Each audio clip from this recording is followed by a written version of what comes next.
Hey everyone, we started a new series on Sunday called Rebuilding, and I hope you were able to check out that message as we began our time in Nehemiah. We heard about how grief and sorrow can actually help us to see God more clearly, but that doesn't just happen. I mean, so often in my own experience, I can see where pain has caused me to turn inward, becoming selfish and closed off. But there are other times when pain is offered to me in even greater sight of the gospel and the goodness of God. And we see that with Nehemiah, right at the start of chapter 1. It says that when Nehemiah heard the news about Jerusalem, that he sat down and wept and mourned. That was very real. He was distressed and he was undone over what God's people were experiencing and the condition of Jerusalem.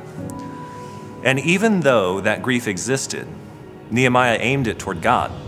Right after we hear that he was weeping and mourning, we're told that he was also fasting and praying before the God of heaven.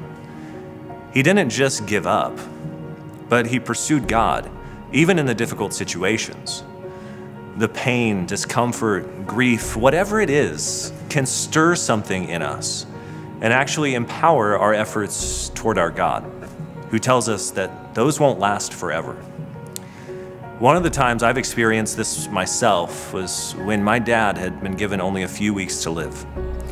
I had just finished my first semester in seminary and was starting to take Greek that summer when I got the call and booked my flight to go be with him.